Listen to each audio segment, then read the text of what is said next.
How does Tuchel fix Chelsea's leaky defense? Successful Chelsea teams of the past 2 decades have typically been built on solid defensive foundations. But after the concession of 11 goals in their last 3 outings at Stamford Bridge, it's fair to say Thomas Tuchel's current crop are not following this tradition. A jaw-dropping 4-1 home loss to Brentford kicked off a rollercoaster April, followed swiftly by a Karim Benzema-inspired 3-1 win for Real Madrid in the first leg of their Champions League quarter-final.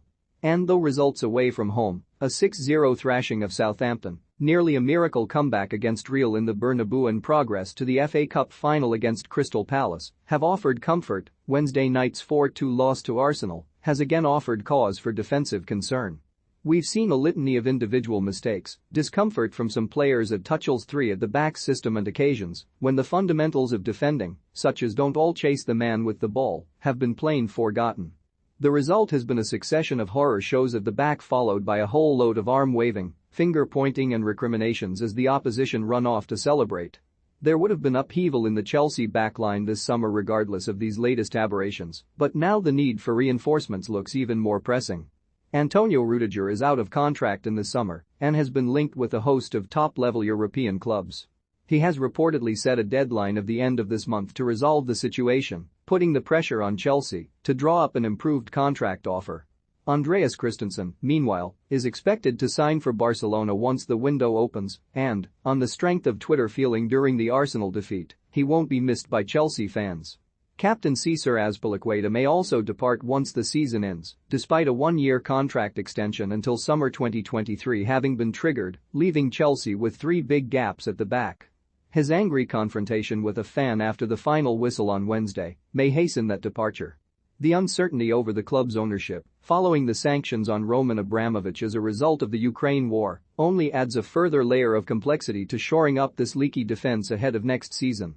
Sunday West Ham, A. Thursday Manchester United, A. May 1 Everton, A. May 7 Wolves, H. May 11 Leeds United, A. May 14 Liverpool, Wembley, FA Cup Final May 19 Leicester City, H. May 22 Watford, H. We don't yet know how quickly a takeover will happen, and, therefore, whether Chelsea will even be able to sign anyone to replace those who do depart. What is for certain is that Stamford Bridge, partly empty for the Arsenal game because of restrictions on ticket sales, is no longer the fortress it once was. Tuchel averages 1.76 points per game in the league at home during his tenure, less than even the 1.82 of Frank Lampard, the 2.11 of Claudio Ranieri, and the 2.21 of one-season wonder Maurizio Sarri. With 7 games left to play, Chelsea should be absolutely fine in qualifying for next season's Champions League. They may also still end a tumultuous season by lifting the FA Cup. But beyond that, the future of the club is shrouded in mystery. Will a new owner be able to keep Chelsea in the manner to which they have become accustomed, or will we see them decline as a Big Six force? In the meantime, we take a closer look at what's been going wrong defensively in those recent home fixtures as Tuchel scrambles to fix the issues. Chelsea 1-4 Brentford, one of the most famous results in Brentford's history, and achieved through a daring attacking performance in the second half, having earlier fallen behind, so let's give them the credit they deserve. But we can't escape the fact that Chelsea's defending was shoddy and helped them on their way. There was a warning sign in the first half when Edouard Mendy sloppily presented a pass straight for Ivan Toney, whose chip cleared an empty net to the keeper's immense relief. Having got away with that one, Chelsea's defense were too slow to react for Brentford's equalizer after Ruben Loftus-Cheek lost a 50-50 challenge in midfield. Azpilicueta was drawn too far infield, meaning he didn't pick up Vitaly Janelt as he finished nicely with his left foot. Christian Eriksen's goal to put Brentford ahead stemmed from a Chelsea corner. Hakim Ziyech lost an aerial duel with Bryan Mbeumo in midfield, but what was baffling was how Ziyech, Marcos Alonso and N'Golo Kante were all drawn to Mbeumo like moths to a flame, leaving Eriksen completely free in the middle to score.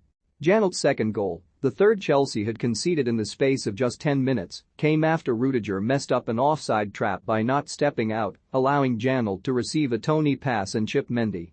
And the fourth came from Mason Mount being beaten in the air by the taller Ethan Pinnock, and a scuffed clearance by Thiago Silva, probably distracted by Rudiger next to him trying to clear the same ball.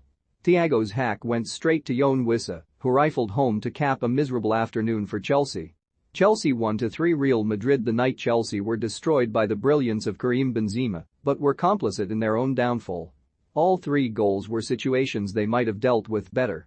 In what became a common theme, Vinicius Jr. was too quick for Christensen down the real left, and, again, too many players were drawn to the man with the ball, allowing Benzema to drift into space and finish with an excellent header.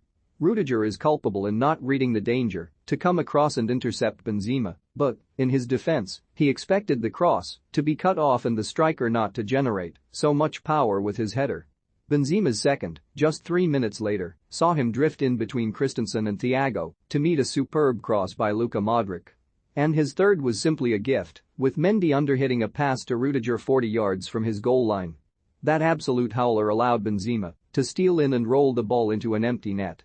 Real also created a number of other chances as a result of Chelsea's sloppiness and could easily have killed off the contest after just one leg. Chelsea 2-4 Arsenal, which takes us to another horror show on Wednesday night against an Arsenal side who most certainly looked like they still had plenty to play for this season. Edin Nketiah's opening goal was the result of a badly underhit back pass by Christensen looking for his goalkeeper Mendy.